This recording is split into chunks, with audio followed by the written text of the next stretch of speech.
Ah, vous venez de klaxonner ou c'est juste la VACMA? C'est la VACMA, ça. Ah, c'est la VACMA, d'accord, ok. Parce que le tulul comme ça, enfin, c'est ça. Donc vraiment, donc là on va aller à 160 km, 150, 160. 150. Ouais. Sachant qu'évidemment il roule pas à 160 tout le long du trajet, parce qu'évidemment il y a des limitations de vitesse qu'il faut respecter, les fameux TIV. Exactement. Donc là il y avait un panneau R pour reprise. Et ça c'est quoi cette voie là qui part là-bas? Oula. Cette voie-là, c'est ça s'appelle une voie VUTR et c'est celle qui monte au camp militaire de Kangers. Ah d'accord, ok. C'est pas la voie là qui est sur la 2x2 voie là entre Trans en Provence et le Mu là? Ouais, si, je crois que c'est celle-là. Ah c'est celle-là, d'accord, Ouais, ok. Parce qu'en fait je passais souvent quand j'habitais encore à Grasse et du coup je me demandais à quoi elle servait.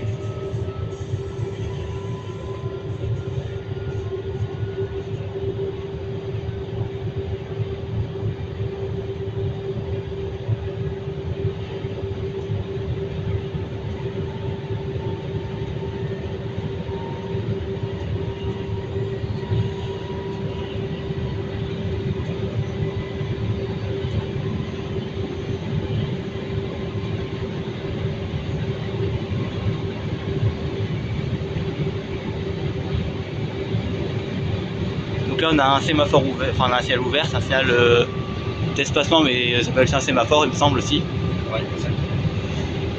Et donc pour ceux qui se demandent de combien sont espacés les portiques, c'est 50 mètres il me semble, c'est ça? Repose voir ta question. Les portiques sont espacés de 50 mètres, c'est ça, 50 mètres? 50 mètres en ligne droite, 30 mètres en courbe. Ah, 30 mètres en courbe.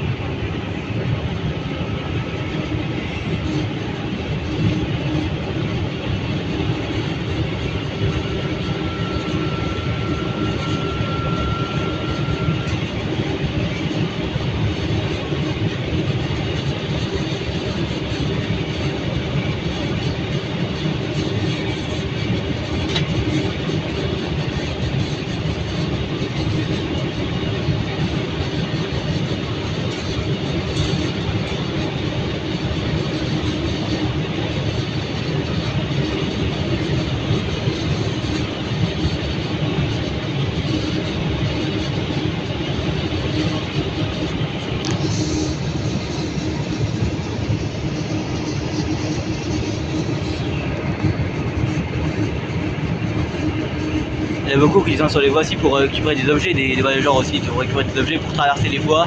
Alors autant quand il y a des passages protégés pourquoi pas, mais par exemple dans les gares de voies, mais il y en a ils traversent vraiment les voies ou alors il y en a ils vont carrément taguer les gels ou alors des rames. C'est ça. C'est comme les gens ils taguent des lieux abandonnés aussi. Là j'ai jamais trop compris l'intérêt de taguer des... J'ai jamais compris l'intérêt quoi, je sais pas pourquoi pour ça. Et franchement c'est triste à voir, hein, surtout qu'il y a des trains pas forcément abandonnés. Mais les trains, donc là c'est Z, donc là c'est pour dire c'est un signal d'exécution en gros pour dire la vitesse à laquelle faut. C'est un signal d'exécution de la vitesse, donc en gros faut vraiment baisser la vitesse, donc là c'est 130.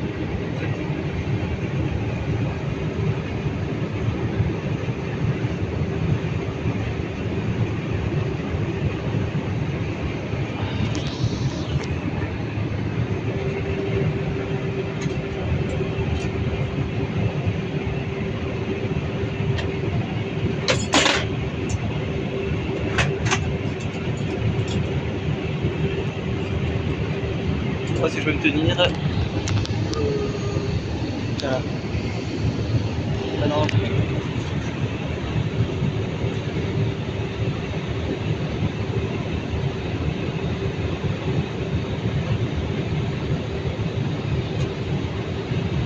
Donc là il y a une zone de sectionnement, donc une zone neutre aussi. Là, il y a une zone de sectionnement, j'ai vu le panneau, donc c'est à 500 mètres. Donc là ça sépare deux tensions électriques sur la caténaire. Deux phases. Deux phases, ouais. Donc là le panneau, l'espèce de bonhomme, c'est l'entrée de la zone de sectionnement. Et là, c'est sortie de zone de sectionnement et normalement on devrait avoir pris une pancarte REF pour réversibilité. Pas forcément, oui. J'étais déjà pris ça parce que je suis abonné à un conducteur de train, un conducteur de TER. Ouais. Donc, enfin, un conducteur de RER, pardon, un Paris, qui s'appelle Ville la Cabine. Ok. Alors moi j'adore aussi filmer des couplages de train ou des découplages. Ah oui, ouais. Ça c'est incroyable. Là faut vigiler, c'est ça. C'est ça. Le bouton jaune là, la vigilance.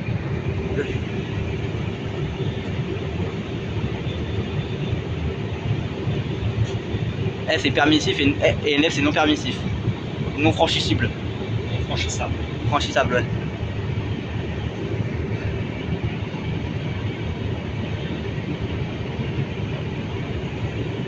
Franchement c'est incroyable, j'ai jamais ça de voyager dans la cabine de conduite d'un TER. Autant j'ai déjà fait ça dans le tramway à Nice, Ouais. mais pas dans la cabine de conduite d'un TER. Alors j'ai déjà vu la cabine de conduite d'un TGV, mais pas, j'ai jamais voyagé dedans. Et c'est incroyable de voyager dans la cabine de conduite d'un TGV, il lance à 320 km/h.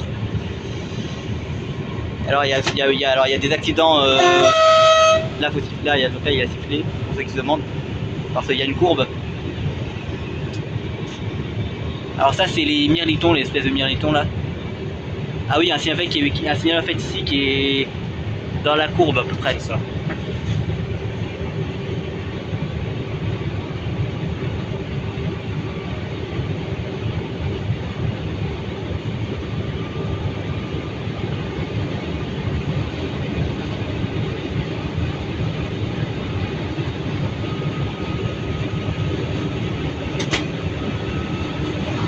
Là faut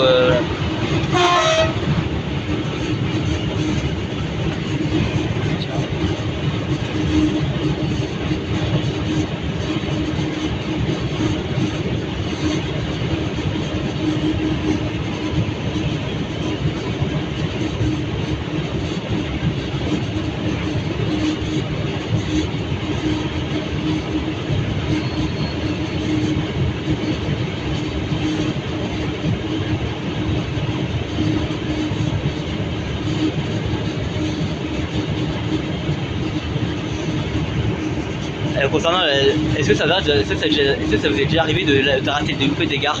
Oui, c'est déjà arrivé, ouais. Ouais, ça paraît un genre c'est en début en fait en général. Pas forcément. Tu sais, le métier de conducteur, t'es pas forcément un robot, tu vois. Ouais, beaucoup nous définissent comme des pouces-manettes. ouais, alors qu'il y a des... Alors que pas du tout, comme tu peux voir tout en direct. Il y a plein de contrôles, il y a un code à respecter, c'est vraiment un code de train à Il y a respecter. forcément le règlement, mais il y a aussi, tu vois, moi, je suis pas en train de regarder pendant 7 heures devant moi, tu vois. Ouais. Il faut que je surveille mes manomètres, il faut que je surveille Ouais. ma radio, il faut Ouais. que je surveille que mon train n'ait pas d'anomalie, il faut que je surveille la voie, la caténaire, les Ouais. environs, tu vois. Parce que la Et caténaire- du coup, voilà, c'est fatigant au bout de 7 heures de conduite, et du coup, généralement, c'est vers les dernières gares que bah, tu oublies ton point d'arrêt, et puis bah, tu passes la gare comme ça. en général, ça se passe comment en général? Généralement, il y a une procédure spéciale par rapport à ça.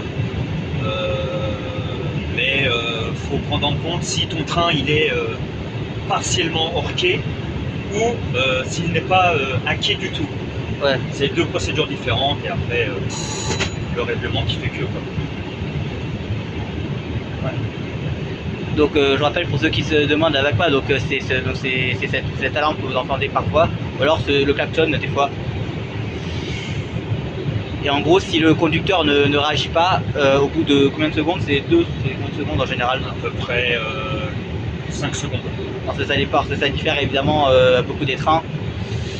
Bah, ça déclenche un freinage d'urgence et ça déclenche les signaux d'alerte. Et d'ailleurs, malheureusement, c'était il y a un an. C'était en sautant son train que le conducteur Bruno rejoignit. Exactement. Après, il savait vraiment qu'en sautant son train, il savait vraiment de par l'expérience qu'il a acquise que les passagers, bah, ça a juste perturbé le trafic, quoi, mais que les passagers ne couvraient pas de risque.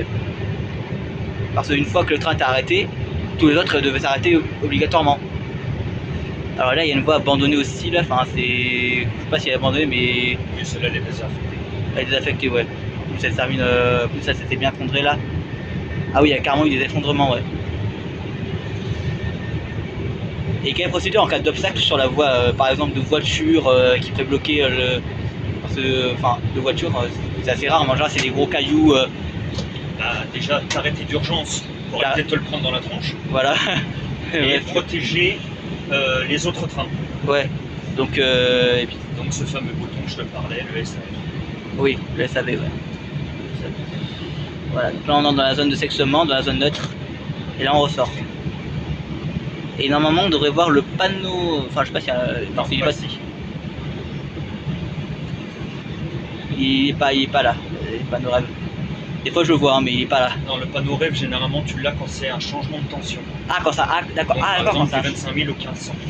Ah oui, quand il faut baisser le panneau, c'est ça, ou Voilà. alors voilà, parce qu'après, par exemple pour l'entrée sur la LGV, j'avais vu un cabrail de 5 heures entre Nice et Paris en TGV. Je regarde beaucoup de vidéos de cab ride. Ouais. Et j'avoue que c'est assez impressionnant de. Parce que vraiment, c'est pas comme les voyageurs qui sont derrière, qui ont une fenêtre et qui donnent sur le côté de la rame. Donc là, on commence à freiner parce que là, il y a la gare de Fréjus. Alors là, c'est le pince Rocco, pour ceux qui se demandent, ça c'est le pince Rocco, donc c'est ce qui permet de fermer le signal lorsque le train à bord de. Lorsque la locomotive franchit vraiment cette tête de signal.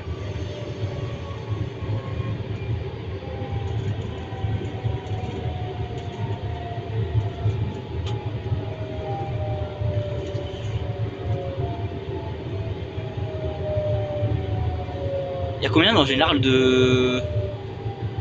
d'intrusion de personnes sur les voies ça peut être n'importe quelle intrusion des personnes qui traversent les voies, enfin il y en a combien? Je serais incapable de le dire. Il y en a beaucoup? Ça arrive. Ça arrive? Parce que pour rappel, dans le métro de Paris, le compteur m'avait dit qu'on avait en moyenne 365 par an. Après, Paris et ici c'est différent. Ouais, pareil, ici c'est différent, il y a beaucoup moins de personnes. Je vais mettre pause pour. Et que si c'est que sur les passages protégés.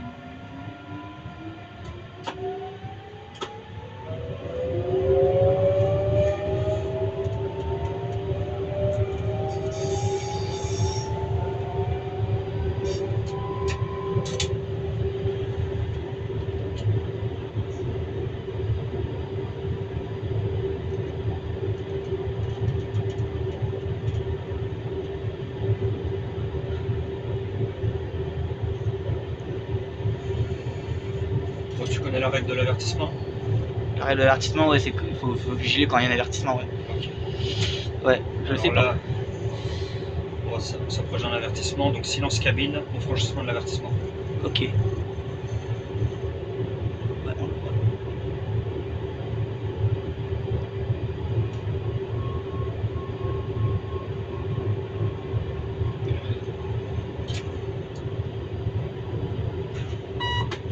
Parfait, jaune clean.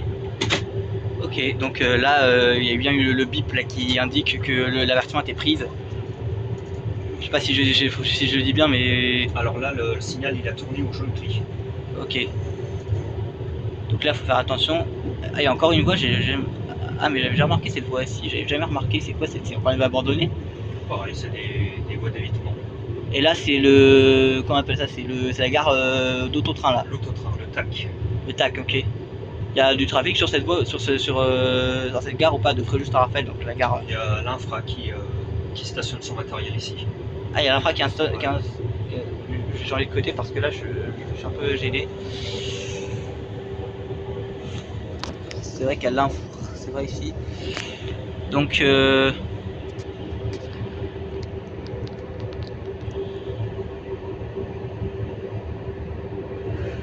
Donc il y a un appel d'air entre les TGV et les TER, enfin entre les trains qui circulent en deux sens opposés. Il y a un appel d'air. Ouais, le souffle.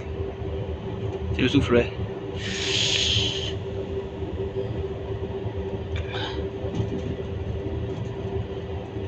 Mais concernant la voie là qu'on a vue là qui mène au camp militaire là qu'on avait vu, elle est pas souvent utilisée, non? Ça arrive. Ça arrive, oui. Ça arrive. Parce que je sais pas combien de fois j'ai prise, mais il y a une fois on l'a vu se fermer, et on a fait je sais pas combien de trajets. Donc soit vraiment les horaires sont pas les mêmes, enfin soit ça passe à des. C'est pas le TER qui circule, c'est que le fret. Oui, c'est que le fret, oui, mais pourquoi voilà. Et donc là, c'est des aiguillages en fait, donc on peut retourner vraiment avec ces aiguillages ou pas, ou c'est juste pour accéder au TAC. Ouais, tu pourrais, mais. Il n'y a pas de plateforme pour permettre au conducteur, enfin.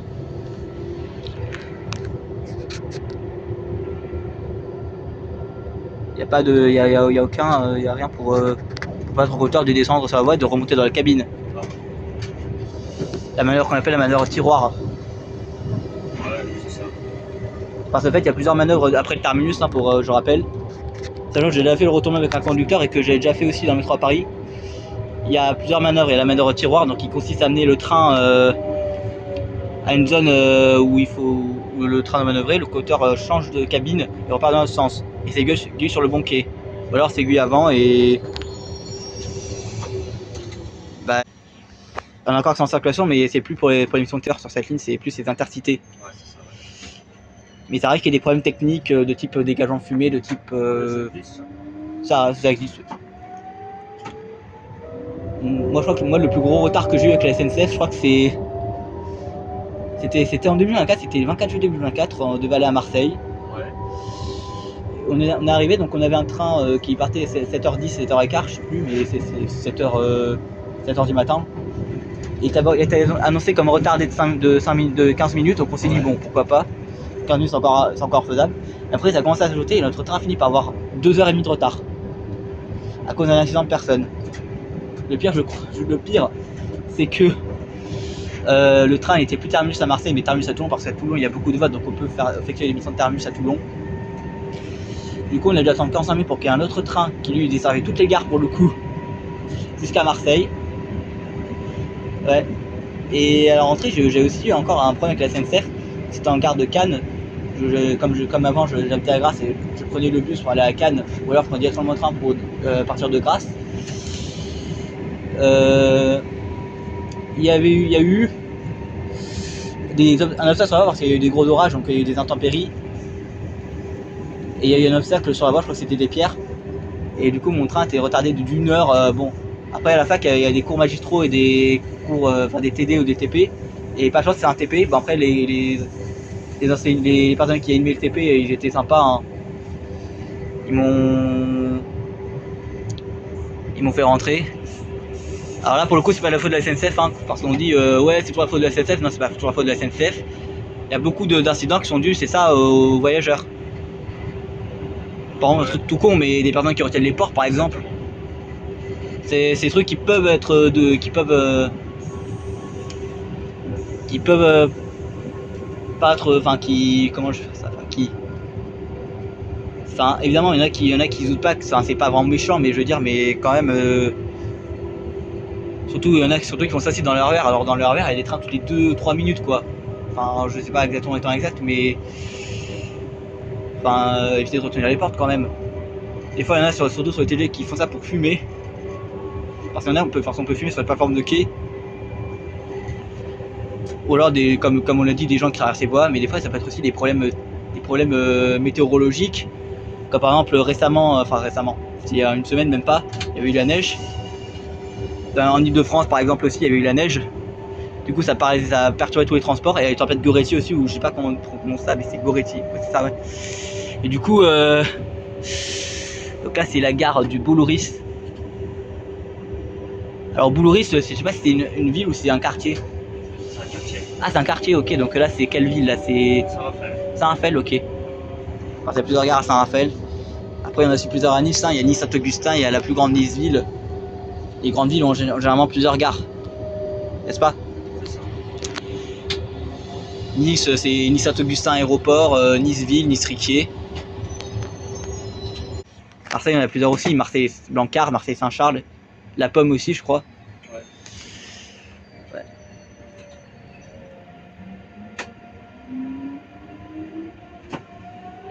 Alors c'est pas long, alors c'est pas très loin, mais il y a une voie qui m'intrigue aussi beaucoup en fait sur la ligne.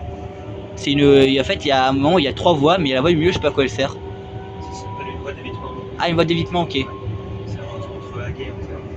Entre Haguet et Antéor, ok. Et quand on va à Cannes-Beaucamp, on va voir la ligne Grasse-Cade, c'est ça? C'est ça. La ligne qui mène à Grasse. Je sais parce que j'habitais à Grasse, donc je connais. Et concernant cette ligne qui est à voie unique, sauf en gare du Bosquet, de Montsartou et en gare de Grasse, forcément dans ce terminus, il n'y a pas de projet de doublement de cette ligne, non? Si, je crois qu'il y a ce que ça a coûté, je sais pas, mais apparemment ils veulent la doubler cette voie, mais pas avant, genre 2072, tu vois. 2072, Je crois que c'est un délai comme ça. à dire comme ça, ouais, parce que vraiment, la fréquence est plutôt pourrie. Hein. Parce que vraiment, un train, je crois qu'un train toutes les 30 minutes et encore, c'est si tout se passe bien. Moi, je crois que c'est ça. Ouais. Parce que là, il y a un train toutes les 15 minutes, c'est ça 15 minutes ou 10 minutes. Ouais. Donc là, je vous montre ça, c'est les disjoncteurs. Il y a un TGV. Alors, c'est un UM, voilà, c'est un UM. Une UM, donc unité multiple. J'ai appris ça. US, c'est unité simple, donc c'est seul rame. Et double rame ou triple rame, il n'y a pas parce que j'ai vu une fois en gare de Nice 3 TER qui ont formé un seul convoi. Alors c'est possible, mais c'est rare. Ces engins-là, tu peux pas, l'UM3 est interdite. Ah, l'UM3 est interdite, ok. Les seuls que tu peux, c'est les PG. Celles qui vont à Toulon, les petites. Et tu peux faire une UM4 de celle-là. Ah, on peut faire une UM4. Ouais. Ils sont extérieurs. Alors pourquoi il y en a qui sont des. Pourquoi une fois j'ai vu un UM4 en gare de Niceville, pas un UM3. C'est les petites, ça. Ah non, une UM3, donc c'est vraiment Régio 2N. UM3, non, Régio 2N interdite aussi. UM3, Ouais. c'est UM2 et US tout. Ça.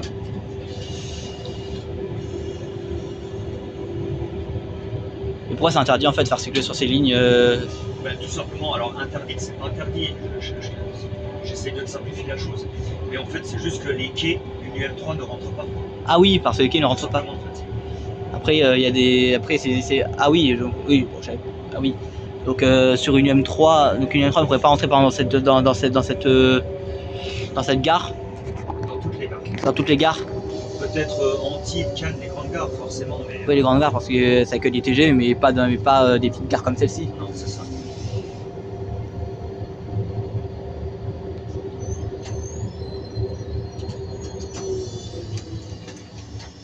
Pour rebalancer des canapés, déjà qu'il y en a qui font ça, parce que j'ai vu aussi des reportages sur la conduite de bus. Apparemment, il y a quelqu'un qui est un délégué de transport dans la ville, je crois que c'est Grigny. Ouais. Bon, Grigny en même temps, c'est une ville tellement c'est pas une ville où faut habiter quoi. Hein. Où ils avaient jeté des plaques d'égout. Vous savez, les plaques d'égout qu'on trouve là. Il y en a qui jettent ça sur les bus, il y en a qui peuvent aussi jeter ça sur les trams, mais si j'incite bien évidemment personne à le faire, évidemment. Bien évidemment, j'incite personne à le faire. Hein. Ça, c'est de la dégradation matérielle. Et en plus, ça crée des perturbations, donc évitez de faire ça, quoi. Enfin, ne faites pas du tout ça, quoi.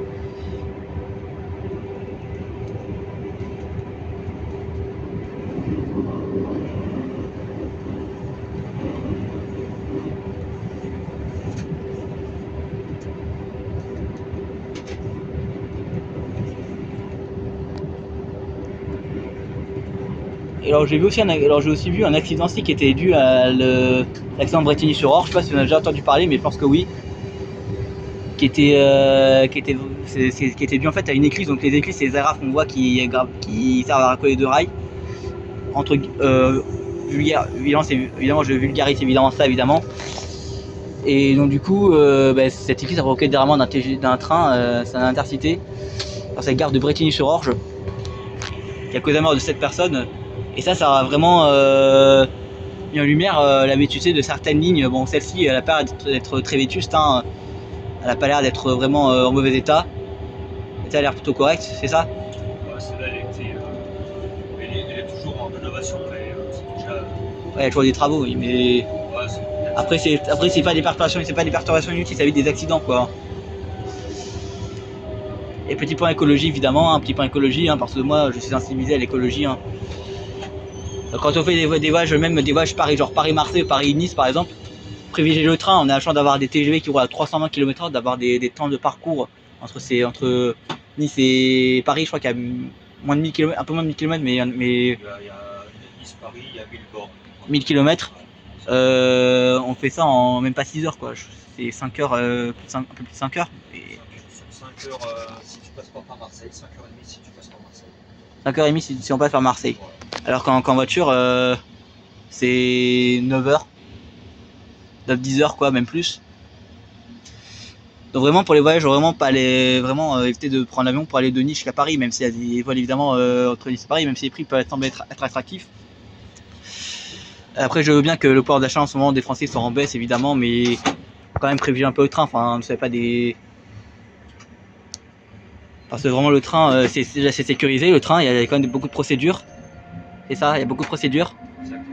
Il y a également, et puis en plus les trains comme celle-ci qui fonctionnent avec les caténaires, c'est électrique, donc il y a peu d'empreinte, l'empreinte carbone, il est quand même assez très faible.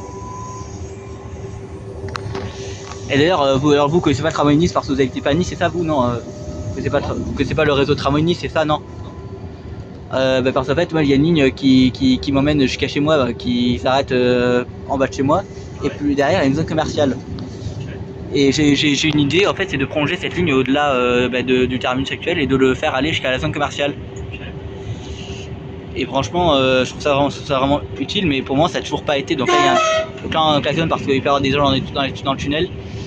Pour ceux qui non, pourquoi il faut siffler pourquoi il faut siffler lorsqu'on aborde des virages ou alors dans les tunnels, c'est pour si jamais il y a des personnes sur les voies, ça s'appelle des ouvriers.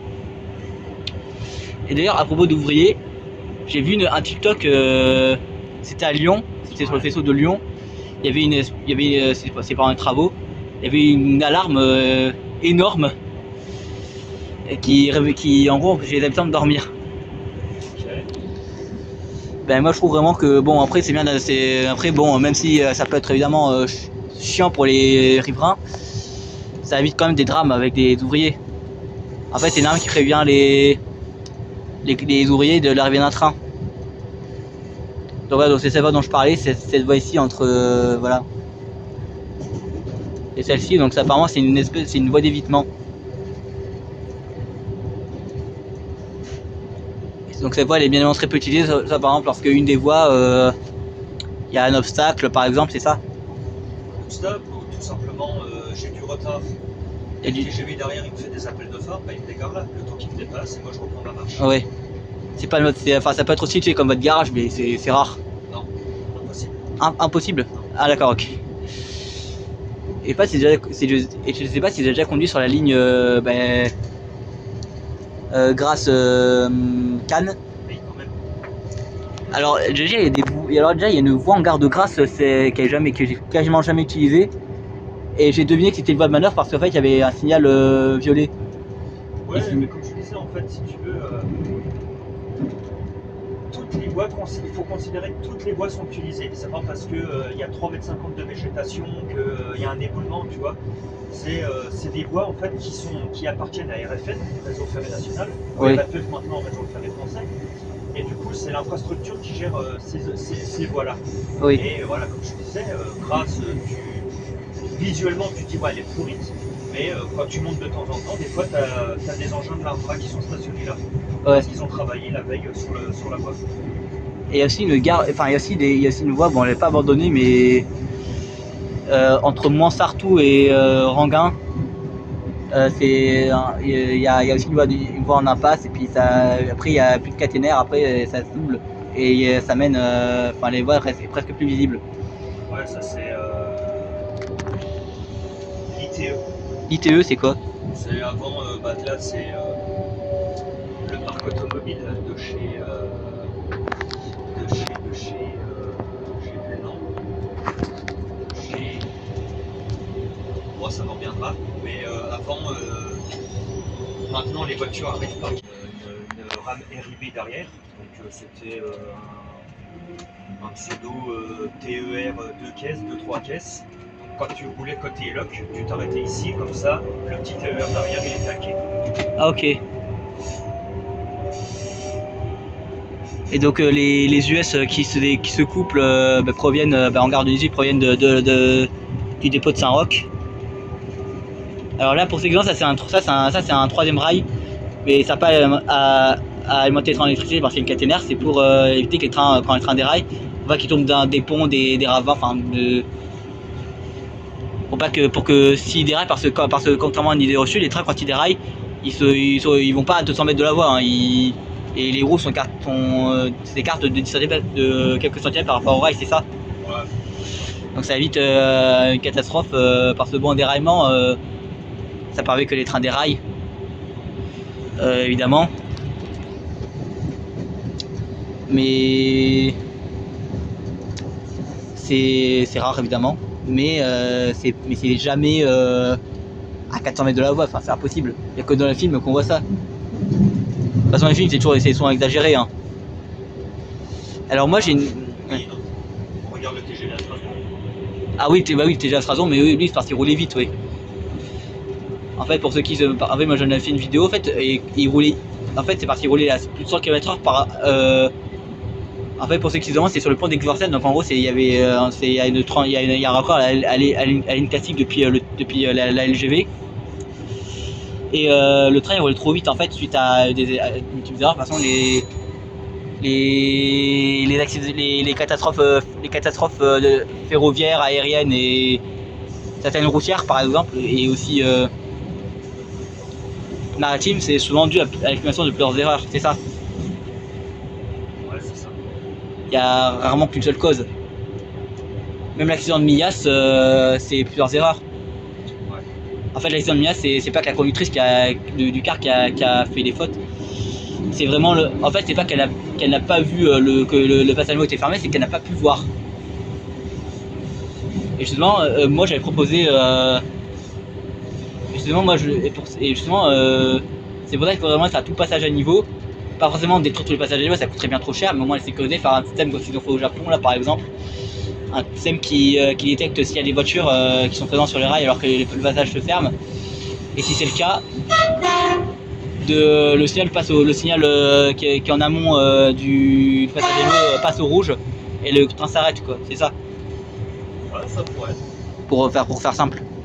Ou alors simplement mettre des lumières clignotantes lorsque les barres se ferment sur le passage à niveau pour qu'on voit bien que le passage à niveau est fermé quand un train va arriver.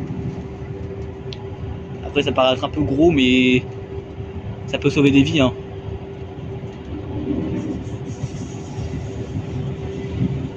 Alors moi je regarde beaucoup de vidéos d'une chaîne YouTube qui s'appelle le Ferrovipat.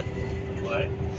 Et il est allé dans le Loir-et-Cher et il y a une ligne qui est assez spéciale en fait, c'est la ligne du Blanc-Argent, je sais pas si vous connaissez. Ouais. Donc c'est une ligne, j'aimerais trop y aller là-bas. C'est une ligne à voie métrique, là c'est une voie normale, donc c'est 1435 mm à 1435. Et du coup, c'était une ligne qui est à voie métrique et au lieu de reposer sur le ballast et les cailloux qui stabilisent les rails, c'est ça. Ouais. Et bien c'était sur le sable de la région. En plus les rails étaient plus légers que ceux-là par exemple. Et il y avait une gare, c'était base militaire, mais apparemment elle était assez fréquentée. Enfin, c'était théoriquement la gare la moins fréquentée du Loir-et-Cher. Enfin bon, ça peut voilà. Et donc concernant aussi le sens de circulation des trains, donc là les trains circulent à gauche parce que ça a été copié purement du système ferroviaire anglais. Et ça. Ouais. Sauf des lignes de métro, Paris, Marseille, voilà. Et également en Alsace aussi, il circule à droite. Alsace-Lorraine. Alsace et la Lorraine. Parce qu'en Allemagne il circule à droite, c'est ça, en Allemagne il circule à droite. En Suisse aussi en Suisse. Système allemand. Et système allemand, ok.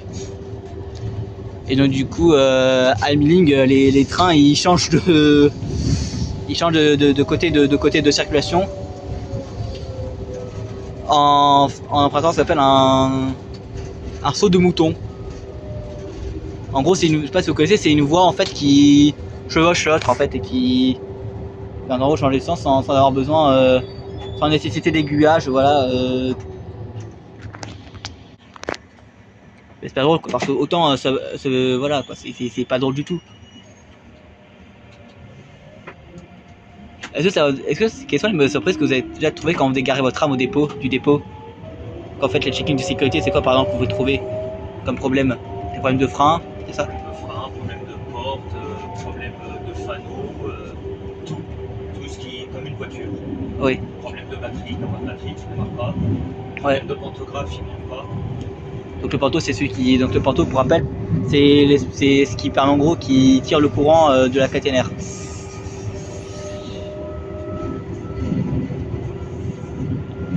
mais vraiment, des fois ça peut être aussi des problèmes de port par exemple, ça peut arriver souvent. Problème de porte, problème De lumière par exemple. d'éclairage intérieur voyageur, problème de WC voyageur. Ouais, c'est des problèmes qui peuvent arriver. Est-ce que ça vous arrive aussi, bon je pense que ça arrive, d'avoir des trains qui sont complètement tagués Oui, c'est déjà arrivé. et des gens qui dégradent, bon après il y a souvent des gens qui dégradent l'infrastructure ferroviaire.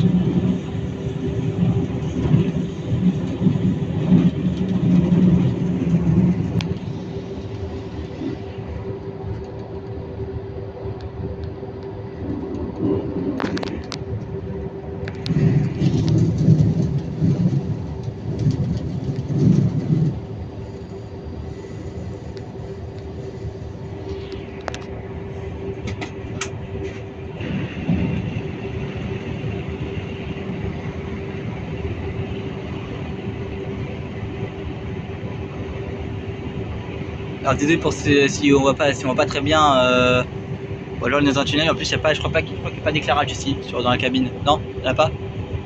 Si, mais je le mets pas. Ah d'accord, ok.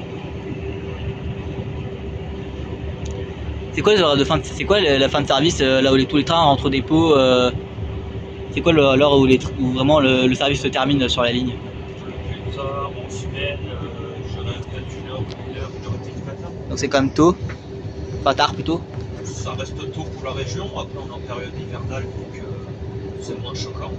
Ouais. Et le samedi, le dernier train, je crois que c'est 3h30, 4h. 3h30, 4h, ah oui. Ouais. Et le premier service c'est 5h, c'est ça? Je crois que le premier ça va être 4h du matin. 4h du matin? Ouais. Alors bien évidemment les quotas ne conduisent pas pendant 23 heures d'affilée non plus. Évidemment, hein, vous avez des horaires, c'est combien de temps que vous conduisez en général? Journée lambda de travail, 7-8 heures. 7-8 heures, donc ça reste quand même correct.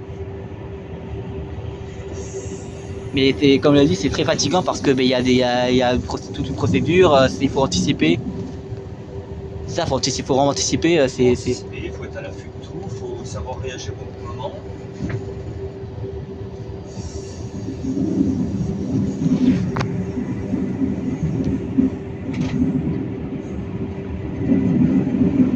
Et est-ce que ça vous arrive d'avoir des personnes qui restent dans le train, alors pas au terminus, parce qu'au terminus vous repartez dans l'autre sens, mais quand vous allez garer la rame au dépôt? Tous les jours. Tous les jours? Ça arrive tout le temps? Alors là, c'est parti s'endorment, c'est ça? Comment? En général, c'est parti s'endorment.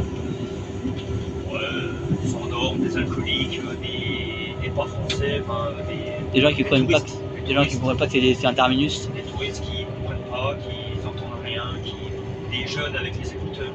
Oui. Voilà.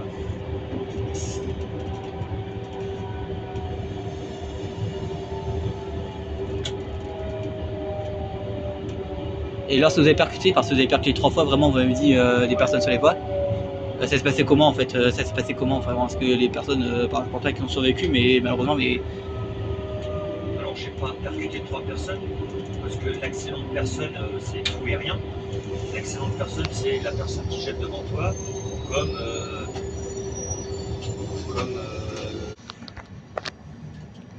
et vraiment, c'est quoi le plus gros retard que vous ayez eu, vraiment le plus gros avec votre train?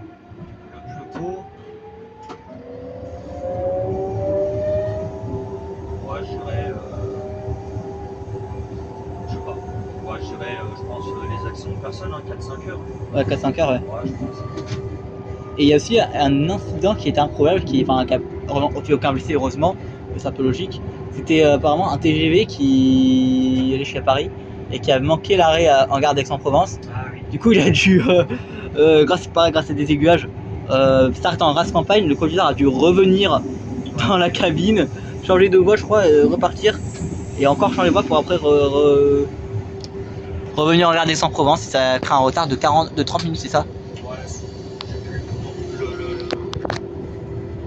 retard, mais ouais, je crois que c'est ça.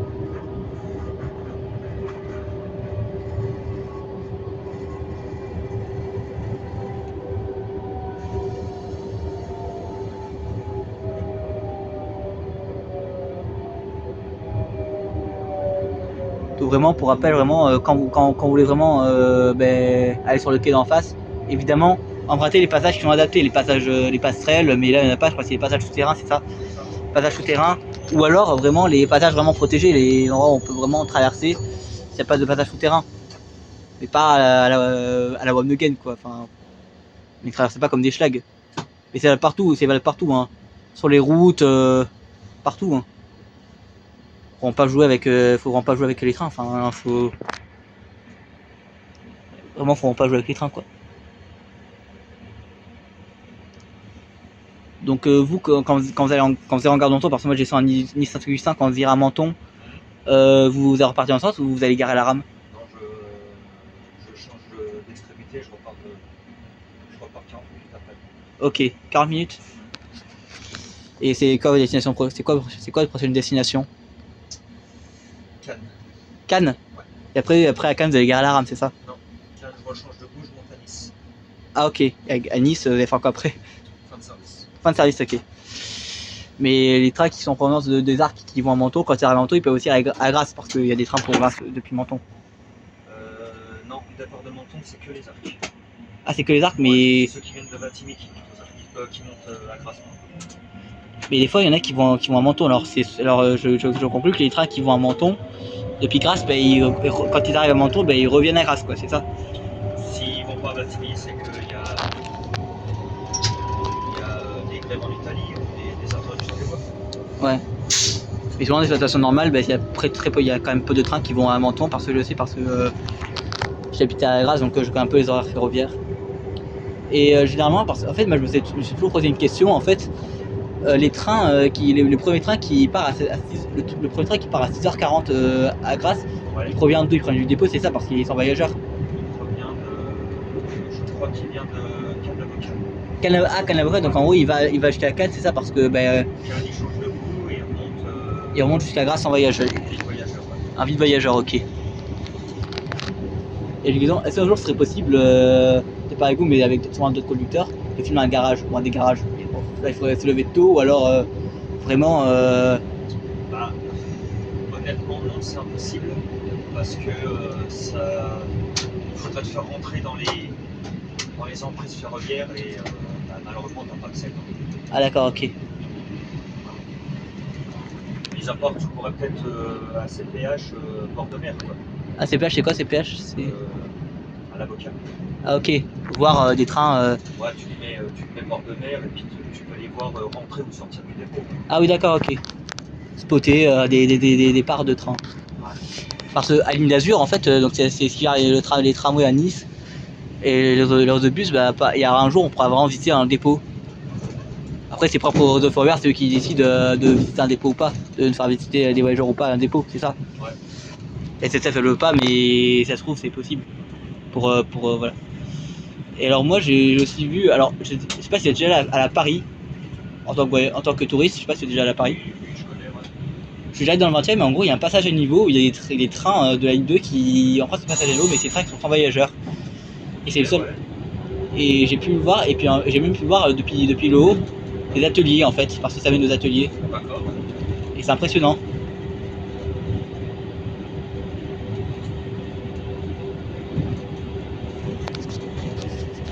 Donc là il y a le dépôt ici, à notre 3h en fait, à notre 3h même un peu plus. Donc à notre droite il y a le dépôt, les garages. Et l'atelier elle est ici ou elle est plus loin? Ici, l'atelier. Ah, il y a un atelier ici, il y a un atelier aussi à Saint-Roch. Ouais. D'accord, donc il y a vraiment dépôt, il y a toute partie atelier. Et là c'est des voies de garage aussi, c'est ça? Ouais, c'est des voies de service. Voie de service, ok.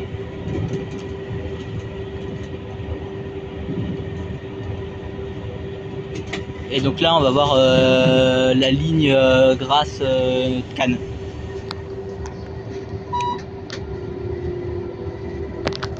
Donc vous prenez quoi comme repère pour commencer à freiner, vous, comme repère parce que... Tout dépend de ta vitesse. Ouais, tout dépend de la vitesse, hein. Si on roule à 160. Tout dépend des conditions météorologiques, tout dépend de la puissance de freinage de ton engin moteur, Oui. tout dépend d'énormément de choses. Oui. Alors quand vous avez un problème en exploitation, par exemple type dégagement fumé, vous allez garer la rame au dépôt, vous prenez pas de risque. Non, c'est une procédure très complexe. Mais de toute façon, faut pas croire que le conducteur c'est un magicien, tu vois. Ouais, faut pas croire que c'est. Pour un cas simple, l'été, pas de clim voyageur. Pas de clim voyageur, on circule pas. Le train circule pas. D'accord. Faut dire ça à ceux qui. Ben, faut dire ça à ceux qui gèrent le réseau RER. Ben, c'est ça justement, la ligne Grasse Cal, c'est ça, voilà, c'est ça. Faut vraiment dire ça parce que les rames de la ligne B à Paris, il n'y a pas de clim. Ben, comme dans beaucoup de vieux matériels roulants qui circulent dans le métro à Paris. Après, La 13 par exemple, la pire ligne. après Paris c'est différent, tu vois. C'est la RATP. Il fait grand soleil, 40 degrés, il faut aller un mois dans l'année. Ouais, il fait. Alors Ici, de avril à septembre, octobre, on a encore des températures très élevées. Donc oui. On a absolument besoin de clim. Ouais. Est-ce que ça vous est déjà arrivé de conduire vraiment sous la neige? Oui, quand tu montes à Tende. Ah, quand vous montez à Tende? Ouais. Mais ici, il y a rarement de la neige. Ici, ça m'est arrivé une seule fois en 8 ans. Une seule fois en 8 ans, ça fait combien de temps qu'on conduit? Ça fait combien de temps qu'on conduit? Ça fait 8 ans, c'est ça? Ouais, c'est ça. 8 ans. Ok. Alors c'est vrai que c'est assez rare. Bah, après, il avait neigé la semaine dernière à Nice, mais ça n'a pas tenu. Ça tient jamais quand il neige ici. C'est rare. Parce que là vraiment, là vraiment il neige, c'est vraiment, en montagne. Mais parfois ça peut arriver à Paris. Alors ça, ce qui me fait rire ou je sais pas trop vraiment, mais ce qui est incroyable, c'est vraiment que les Parisiens, ils se plaignent quand chez eux il neige, alors qu'ils se plaignent à venir en station de ski. J'ai vu des vidéos et les Parisiens ils disent mais c'est quoi ça, il neige beaucoup trop. Donc là on est dans le tunnel là qui dessert la gare de Cannes. Alors là en partant souterraine parce qu'il y a une voie rapide au-dessus, c'est ça, c'est comment ça s'appelle cette voie rapide? Bah, c'est pour rejoindre le boulevard Carnot, je crois. Ah, c'est le boulevard Carnot. Ah oui, d'accord, ok. Enfin, c'est pas vraiment une voie rapide, mais ça ressemble. D'accord. Oui, aussi. Bon, après, moi, je suis aussi au courant aussi qu'il y a eu aussi plein de trucs, notamment à Nice, par exemple, le fait qu'il y ait un camion qui percute un tram. Ouais. Vous avez vu ça ou pas? Ouais. Et vraiment, ça, moi, ça me choque même plus parce qu'il y a beaucoup de teubés, mais moi, après, bon, moi, c'était un manque de visibilité. Je m'étais fait percuter par quelqu'un sur la route, bon, à très faible vitesse, quoi, mais j'avais rien cassé, mais j'avais juste mal à la hanche, mais sinon ça allait.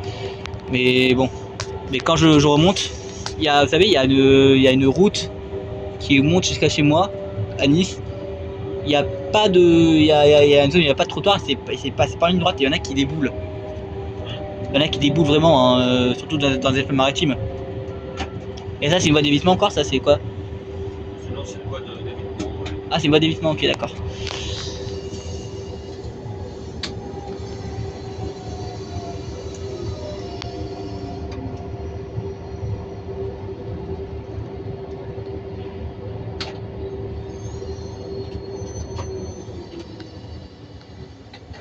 Le RTMS, c'est. Ouais. Suppression des signaux. Ah, d'accord, donc signalisation en cabine. Ouais, un peu comme le TGV, oui. Donc là, vous êtes en train de tractionner, peut-être à tractionner. C'est ça.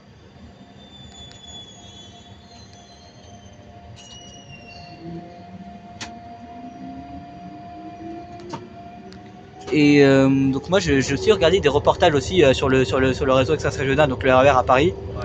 Et vraiment, c'est un réseau vraiment, comme ils disent, à bout de souffle. Parce que ici, on se plaint beaucoup qu'il y ait des perturbations, mais tous ceux qui habitent, ici, vraiment, allez voir ce qui se passe à Paris. Allez habiter au moins une année à Paris, prenez le RER. Vous allez voir que c'est pas la même chose. Hein. Après, le RER, ça dépend des lignes, mais les RER B et D. Oh, j'ai pris une fois le RER D, il y avait des odeurs, mais de vomi, quoi. Et pas que ça, mais il y a souvent des retards parce que ma mère, elle prenait aussi le RER pour aller au travail. Elle prenait pour arriver à l'heure. Il y a beaucoup de problèmes sur le RER. Ah, mais en fait, il y avait une voie en impasse, c'est ça, donc ça va quoi cette voie là qui se terminait par un butoir? Excuse-moi, je comprends pas. La voie là qui se terminait par un butoir, elle sert à quoi? C'est à l'époque, quand on circulait avec les PG, on était terminus voie centrale à Cannes.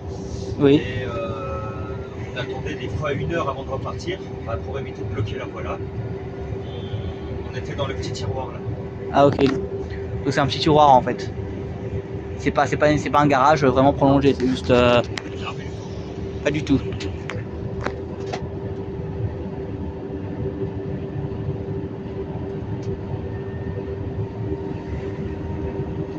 Et il y a une zone, en fait, je sais pas si c'est une zone de stationnement qu'il y a aux Arcs dans la gare, je sais pas si c'est une zone de stationnement ou pas. Où ça? Aux Arcs. Avec quelle voie? Ben, c'est sur les voies 1A et 2. Enfin, je sais pas, mais ça ressemblait à une zone de stationnement, mais il n'y avait pas de signalisation, donc c'est pas une zone de stationnement, non? Non, pas du tout. Ah d'accord, ok.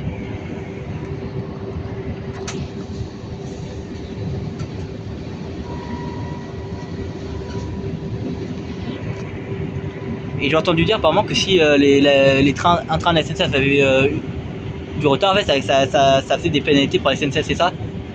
Ouais, c'est ça. D'accord.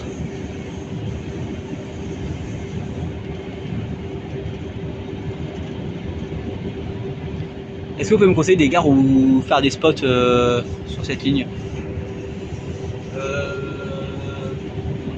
Moi, je dirais Beaulieu pour avoir un bon point de vue en même temps. Beaulieu, il faut que je prenne un billet pour Beaulieu. Là, il faut que je trouve un jour parce que bon, je suis quand même à la fac, donc j'ai comme des cours, donc bon. Peut-être un jour Beaulieu, spotter à Beaulieu. Il y a quoi d'autre aussi? Niceville. Ouais, Niceville, ouais. Après Niceville, le problème c'est que Niceville c'est un peu compliqué parce que moi j'ai fait des mini spots, mais pour avoir des gros spots vraiment, je suis pas trop fan de spotter sur. Enfin, je suis pas trop fan. Je trouve ça un peu compliqué de spotter dans des grosses gares parce qu'il y a beaucoup de voies, il y a beaucoup de trains qui partent, il y a beaucoup de. Enfin, ça bouge beaucoup quoi. Mais après, parce que j'ai déjà fait des spots dans le tramway à Nice. Déjà à Nice, il y a des spots où j'aurais pas à les faire. Alors, il y en a deux, c'est pas pour des raisons évidemment de sécurité parce que c'est des zones mal fréquentées. Il y a une station au Moulin par exemple de tram à Nice. Moulin, c'est mort. Là-bas, là-bas il y a le trafic de drogue. Il y a le trafic de drogue. Les Moulins, Pont-Michel. Après, il y en a. On arrête par notre tram et celui-ci parce que je vais pas trop sauter parce que c'est un terminus en butoir. Donc, et puis les trains ils mettent 20 minutes pour repartir quoi. Enfin, il n'y a pas beaucoup de références bruit quoi. Donc bon. Après, je vais en faire des spots, mais oui, ça fait longtemps. Ça fait assez longtemps que j'avais plus fait quoi. Le dernier spot que j'ai fait, c'était au terminus de la ligne 1 à Paris. C'était fin octobre. Donc ça remonte. Alors attention, moment impressionnant, passage sans arrêt à la gare de Golfe-Juan. Golfe-Juan Valoris. Donc notre prochain arrêt c'est Juan-les-Pins. Il n'y a que les trains qui sont en direction de. Qui sont en direction en provenance de Grasse qui s'arrêtent éventuellement à cette gare. Ouais, c'est ça. Après les petites gares de type tout ce qu'on peut retrouver, c'est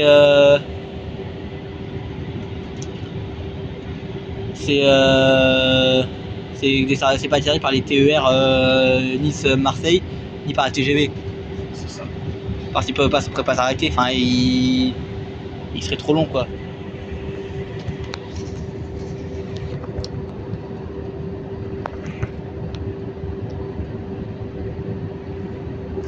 Et alors il y a des gares qui sont abandonnées sur le parcours, c'est ça, il y a des gares qui sont abandonnées. Ouais. Alors, comme partout en France quoi, il y a des gares qui sont abandonnées. Notamment il y en a une, c'est la gare du Nice-Saint-Augustin qui a été déplacée, c'est ça? Ouais, c'est ça. Pourquoi elle est déplacée en fait? Parce qu'ils ont créé un service multimodal. Ah. C'est-à-dire qu'ils l'ont déplacé pour qu'il y ait train, bus, métro et l'avion pas très loin. Le tramway parce que fait ils ont prévu faire un métro à Nice, entre Nice et Montigny, mais ça s'est pas fait. Enfin ça va jamais se faire je pense. Moi je crois pas. Parce que la topographie est pourrie hein, ici. Parce qu'autant bon, parce que déjà ici vous avez beaucoup de tunnels et de viaducs et c'est encore plus grave quand on est sur l'autoroute. Alors pour un métro il faudrait soit faire des ponts et des viaducs, soit vraiment construire pour ça en profondeur.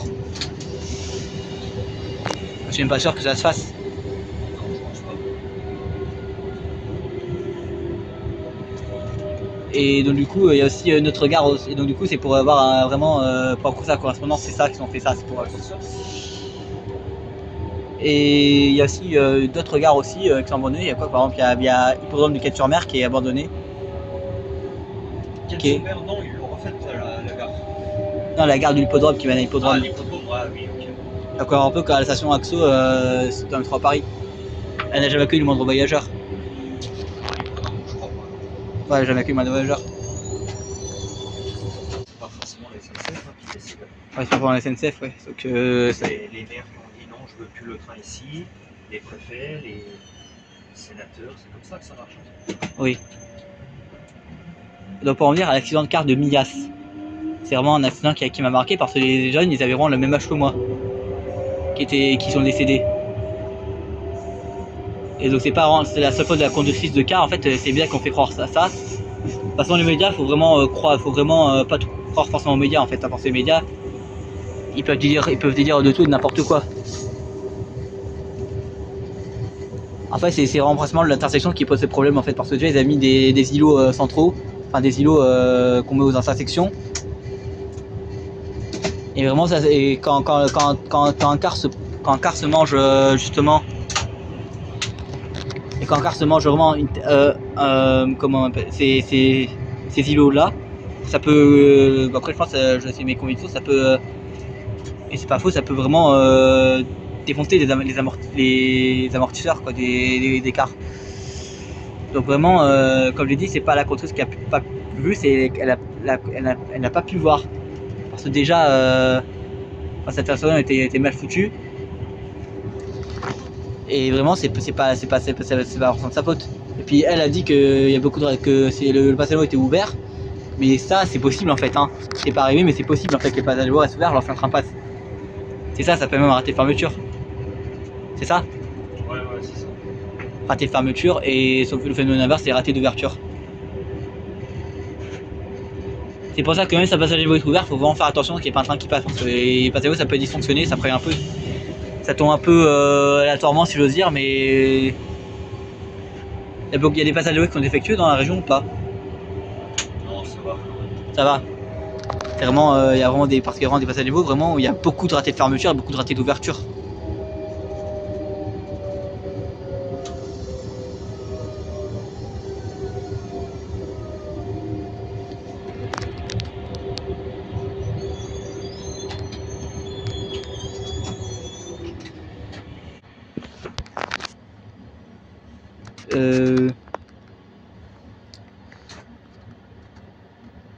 Il y a beaucoup de perturbations sur cette ligne ou pas? Ou c'est juste. Il y en a. Il y a des aléas. Il y a des aléas, ouais. Et lors de la tempête Alex, le trafic était à l'arrêt ou pas? Non, ça a circulé. Ça a circulé? Ouais. Évidemment, lorsque la tempête s'est abattue dans la vallée de la Roya, évidemment, les trafics ferroviaires étaient interrompus, je présume. Interrompu, ouais, jusque je sais plus. Après Paris. Ok. Là, j'ai vu qu'ils ont rouvert. Il n'y a pas longtemps, ils ont rouvert le. Tendre, ouais. Ouais, ça a ouvert, ouais. Ça a rouvert, oui. Enfin, ça va, il y avait son car, ouais. Donc, ça, c'est une voie de. C'est quoi cette voie? C'est une voie d'évitement? Ouais, c'est pas de service encore ici. Voie de service, ok. Donc, vous, quand vous arrivez dans une zone de sectionnement, alors s'il ne faut vraiment pas baisser les poteaux, il faut ouvrir les disjoncteurs, c'est ça? Exactement. C'est où pour ouvrir les disjoncteurs? C'est ici sur la boîte à levier. Ah, d'accord, ok. Alors là, on va bien. Alors, je sais pas si vous arrivez à bien voir, il y a la neige en face. Ça, c'est incroyable, vraiment de circuler entre mer et montagne. Et cette ligne, je la trouve vraiment charmante en fait.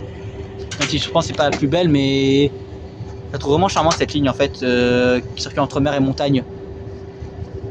Vraiment, c'est pas mal. Donc voilà les signaux vieux dont je parlais tout à l'heure.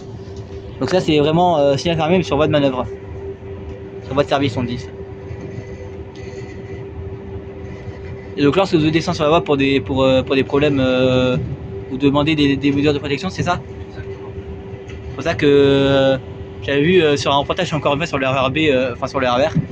En fait, c'était je crois sur le RER A. La journaliste elle était montée avec un conducteur. Et en fait, les serre-fêtes qui donnent depuis l'intérieur sur la cabine de conduite, donc c'est une porte de ce type, et bien elle s'ouvrait pas en fait. Et du coup, comme bon, après il était à clé, donc ça c'était facile, il fallait juste descendre et monter par la porte qui donne sur l'extérieur. Mais lorsque mais le compteur avait dit que s'il devait stationner en intergare, eh ben, il devait demander des mesures de protection, voilà, pour descendre sur les voies. Ça peut créer vraiment. Il avait pris l'exemple d'un signal d'alarme et pour un signal d'alarme, il pouvait mettre plusieurs minutes pour repartir. Parce que vraiment, il faut aussi qu'on parle des signaux d'alarme. Parce que le signal d'alarme, évidemment, il y en a beaucoup qui le tirent vraiment pour qui font jouer avec le signal d'alarme, c'est ça? Ouais, mais ça n'a plus trop d'incidence maintenant. Ça n'a plus d'incidence parce que donc quand le signal d'alarme est activé, est-ce que ça prend automatiquement l'alarme ou c'est vous qui... C'est fini ça.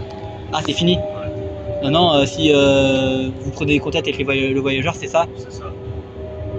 Et donc, donc ça, je trouve que c'est plus pratique parce que si c'est intempestif, enfin si c'est pour des raisons injustifiées, Bah, malheureusement, tu réarmes le signal d'alarme et tu t'en vas. ah oui, il faut quand même réarmer. Donc, je crois que moi, c'est vraiment la vidéo la plus longue que j'ai faite. C'est bien. Ouais. Non, j'ai déjà fait un cabride, mais c'était sur une petite ligne, c'était sur la baie qui reliait l'aéroport au Cadam. Ouais. Elle est assez petite. Sinon, ma vidéo la plus longue, je crois que c'était une vidéo, un spot à l'aéroport, au terminus du tramway à l'aéroport. Ok. Mais sinon, je crois que j'ai jamais fait de vidéo aussi longue. Après, c'est pour ça que vraiment, je ferai pas beaucoup de spots de carades dans une TER. Après, j'en ferai certainement, mais parce que j'ai pas beaucoup d'autonomie. Pour là, ça va. Mais pas des allers-retours non plus parce que ça bouffe quand même la batterie néanmoins. Faut faire quand même attention. Après, j'ai la chance, je vais pas jusqu'à Menton, mais que j'ai un autre téléphone, que j'ai bien le temps de filmer. Est-ce que quand on demande à une société vraiment de faire un cab ride, ils acceptent souvent pour dire qu'on est passionné, qu'on a envie de faire un cab ride? Ils acceptent souvent ou pas souvent? Ça dépend. Ça dépend. Ça dépend des gens, ça dépend du feeling, ça dépend de la gentillesse de la personne.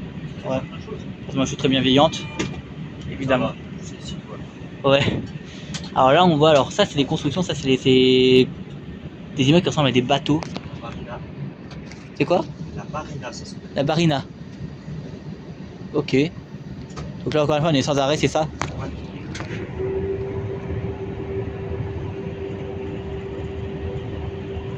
Il y a encore un TER, c'est ça? Une US. Ouais. Donc voilà.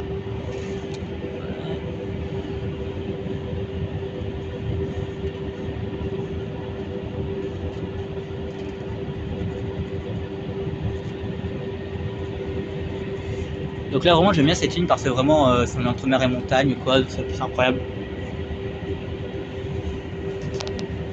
Vous en pensez quoi cette ligne vous?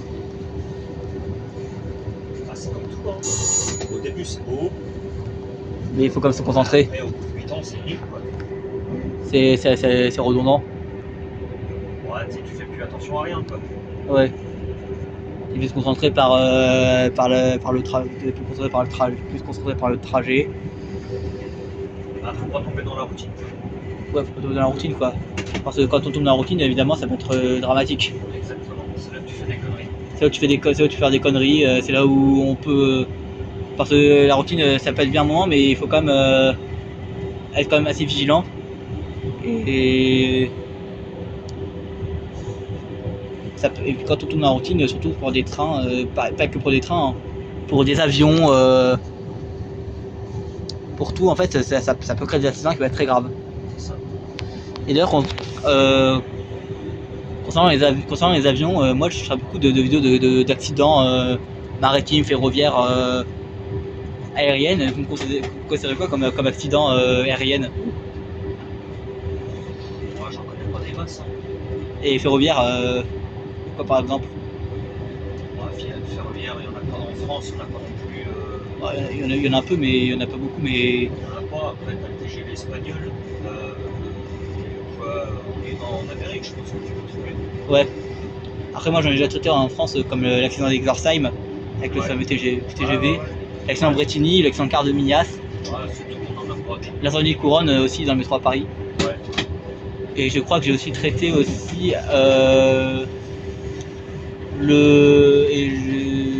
je vais bientôt traiter, je pense, l'accident de la gare de Lyon. Ah oui, ouais. Et concernant si, alors ces avions, je suis pas sûr que vous connaissiez, mais il y a une zone en France qui est assez particulière. Il y a beaucoup de crash d'avions, c'est le triangle de la Burle. Je sais pas si vous connaissez. Ah bah oui, bah ça c'est connu par le monde entier ça. Ouais, c'est connu par le monde entier, c'est le triangle des Bermudes français.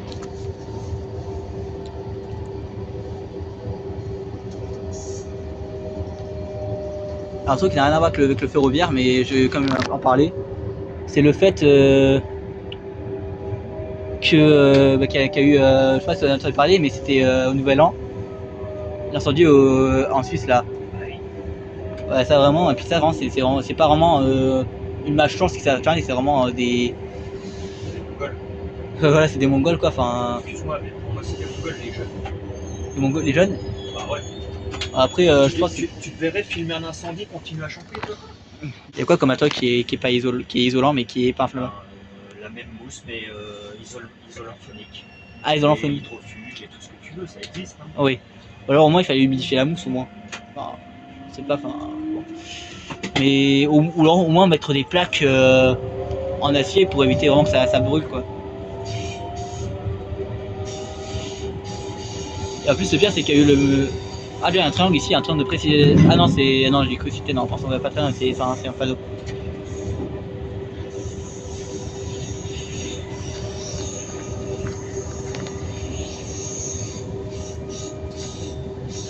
Parce que par exemple les accidents ferroviaires ça peut c'est des trucs qui a plusieurs causes par exemple. Ben, par exemple il y a beaucoup d'accidents ferroviaires où c'est vraiment plusieurs causes en fait. Et pas que ferroviaire, hein. Aérienne, maritime, tout ça. Ouais, c'est ça. La maritime, on prend par exemple au Titanic par exemple. Ouais. Il y a plusieurs causes, il y a eu l'iceberg, il y a eu l'incendie, parce qu'il y avait un incendie. Il y a eu aussi les gens, apparemment des gens qui avaient ouvert les hublots apparemment. Ça, la vérité, c'est comme toujours. Il y a beaucoup. Certains diront que c'est complotiste, certains diront que c'est la faute à pas de chance. Voilà, bah, après, c'est comme par exemple l'accident de la gare de Lyon, il y a eu, ça n'arrive pas que la faute d'une seule personne, d'une seule entité, c'est vraiment plusieurs causes quoi. Et c'est comme si l'accident de gare de Miette malheureusement. Comme on dit, un accident c'est pas le fait que d'une seule erreur, mais de l'accumulation de petites erreurs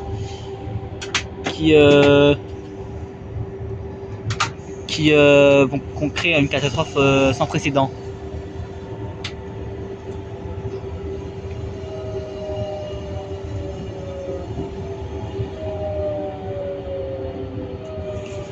Et donc apparemment on critique aussi on critique beaucoup la SNCF parce qu'il y a beaucoup de retard.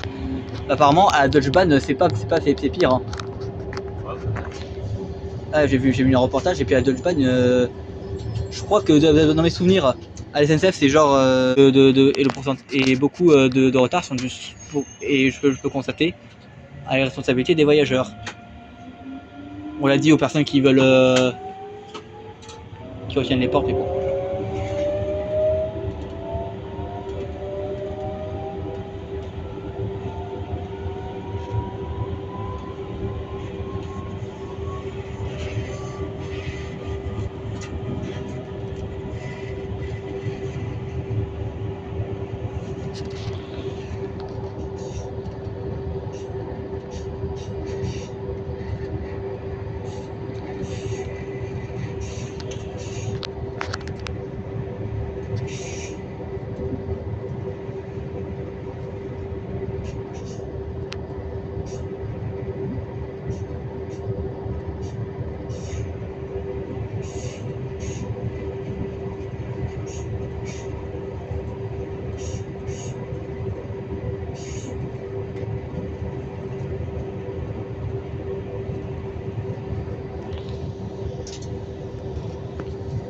Vous arrêtez combien de temps à Saint-Augustin?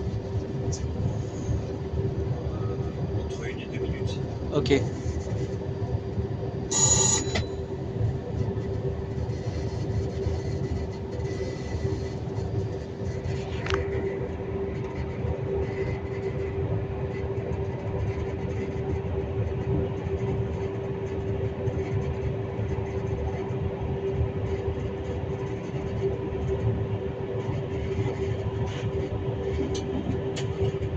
Alors dans les gares, il y a des TGV qui sont des trains qui sont sans arrêt, c'est ça? Les trains qui sont sans arrêt. Ouais, ça se peut, ouais. Est-ce que ça arrive de rater un arrêt quand il y a quand vous avez trop de retard, par exemple, ça vous arrive? Tu veux dire qu'on supprime des arrêts? Oui, qu'on supprime des arrêts, oui. Supprimer, je pense pas, non, je pense que. Non, je pense que ça arrive pas. On peut t'ajouter des arrêts. Ah, qu'on peut. Supprimer, ouais, faudrait qu'il y ait.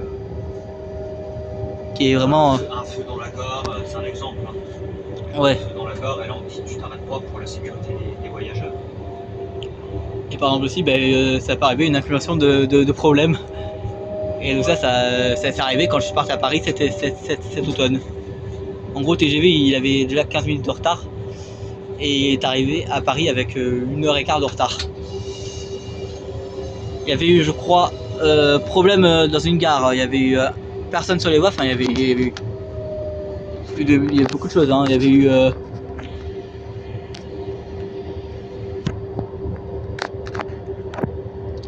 il y avait eu énormément de choses. Hein. Enfin, et ça arrive. C'est vraiment brusque le freinage d'urgence. Hein. C'est prévu pour freiner 400 tonnes. Ouais, pour freiner 400 tonnes. Et là, vraiment, c'est un peu moins d'un kilomètre. C'est ça, c'est 900 mètres, je crois. C'est ça, 900 mètres. Ouais, tout dépend de tout, mais effectivement, c'est une moyenne de 900 mètres. À vide? Non, plein. Ah, en plein à vide. Ah, ok, d'accord, ok.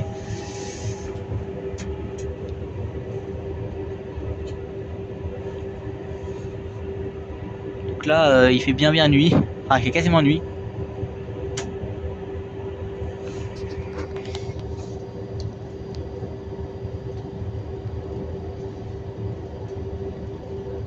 Est-ce que vous avez déjà couplé de rames, ça vous est déjà arrivé de coupler des trains? Tous les jours. Tous les jours? Ah oui, tous les jours. En général, à Nice-Ville, c'est quoi? C'est plutôt quelle heure que ça se coupe en général? Ouais, c'est généralement en fin de service. Généralement, c'est en début de service, oui.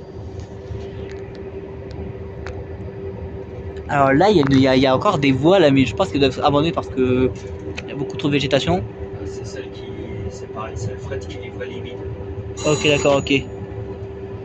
Et donc là, il y a encore une voie. C'est pas une voie de service parce qu'il n'y a pas de caténaire, mais enfin, techniquement, on pourrait faire rouler des trains dessus.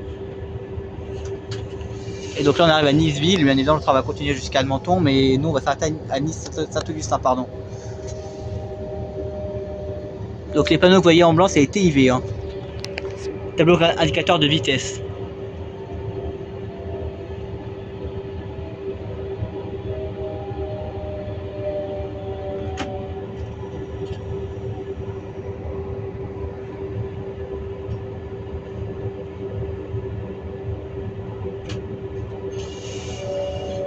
On est parti des Arcs, il faisait jour, et là on arrive à Nice, Saint-Augustin, il fait nuit. Le train un jour continue jusqu'à Menton, mais il faut déjà que j'ai de la batterie.